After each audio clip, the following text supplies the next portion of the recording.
Kita akan membahas satu tema yang pembahasan ini sering kita lewati ketika kita membaca satu surat yang disunahkan untuk dibaca di hari Jumat. Kita sering membaca surat ini, namun jarang di antara kita yang mentadabburi, jarang di antara kita yang tafakur tentang kandungan yang sangat dahsyat dari ayat-ayat Al-Quran yang kita baca. Salah satunya adalah surah Al-Kahf yang setiap pekan kita ulang.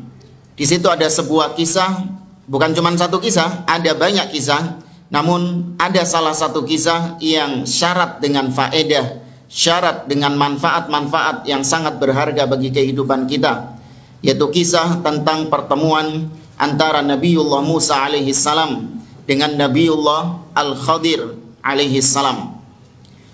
Kisah tentang Nabi Musa dan Nabi Khadir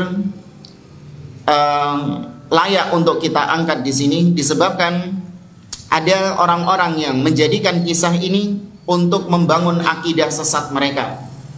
Di antaranya adalah kaum tasawuf atau orang-orang sufi.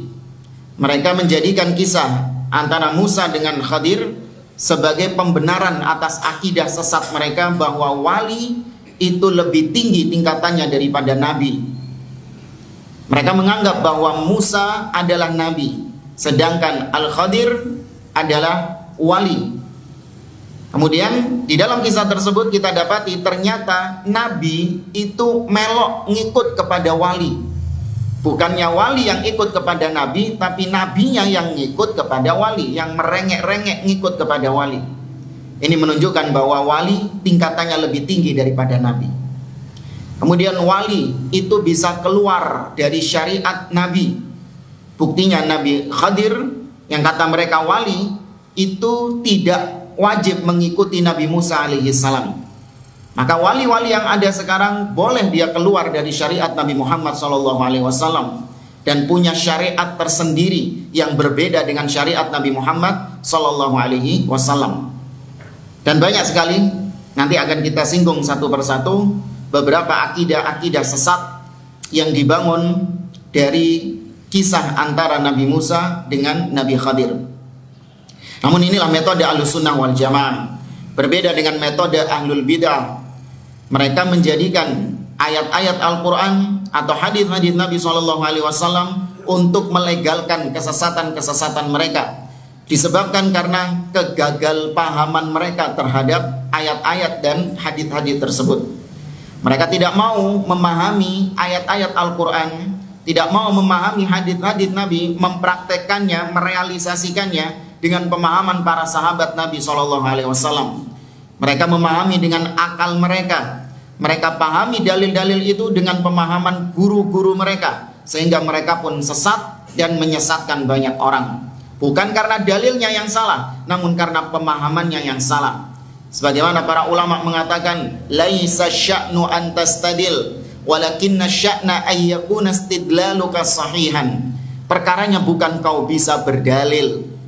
Bukan itu masalahnya. Kau mengatakan qala Allah berfirman bla bla bla, Nabi SAW bersabda bla bla. Bukan itu ukuran kebenaran. Ya, ukuran kebenaran seseorang bukan karena dia bisa mengeluarkan dalil-dalil, mengeluarkan argumentasi-argumentasi atas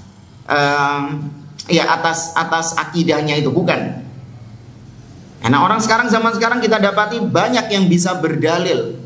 Maka Masya Allah sampai hafal letaknya di mana, ayat berapa, nomor berapa, kanan atas, kiri bawah, depan belakang, tahu semuanya. Bukan itu bermasalahnya, tapi masalahnya adalah walakin istidlaluka sahihan, walakin nasya'na ayyakuna istidlaluka sahihan. Tapi perkaranya adalah apakah pendalilanmu itu sahih atau tidak. Bukan dalil, tapi pendalilannya.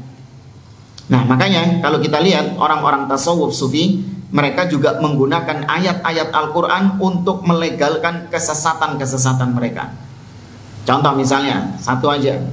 Mereka mengatakan kalau orang itu sudah sampai tingkat makrifat, itu nggak perlu sholat lagi.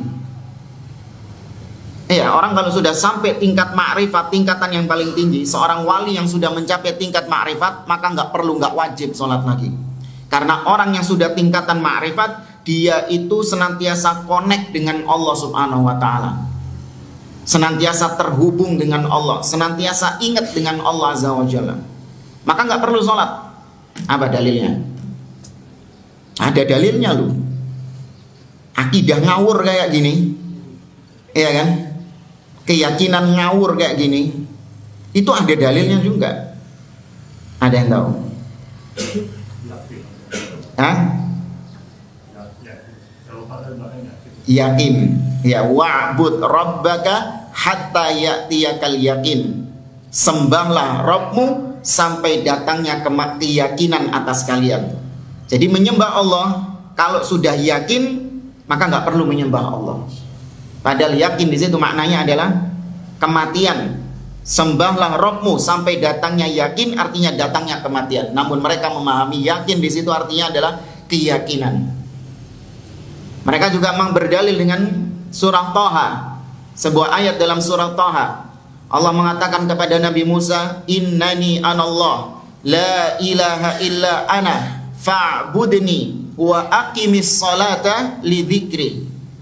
Kata Allah kepada Musa, sesungguhnya aku adalah Allah, tidak ada ilah yang berhak disembah kecuali aku, maka sembahlah aku saja dan dirikanlah salat untuk mengingatku. Dirikanlah salat untuk mengingatku. Jadi kalau sudah ingat, maka nggak perlu salat. Gitu dalilnya. Ya, makanya kita terus mengkampanyekan, pahami ayat-ayat, pahami dalil-dalil, praktekkan dalil-dalil itu sebagaimana para sahabat, para tabi'in mempraktekkan dalil-dalil tersebut. Gak boleh liar. Ya, ini ruh ciri karakteristik manhaj salaf, senantiasa mengajak kembali kepada pemahaman para salaf.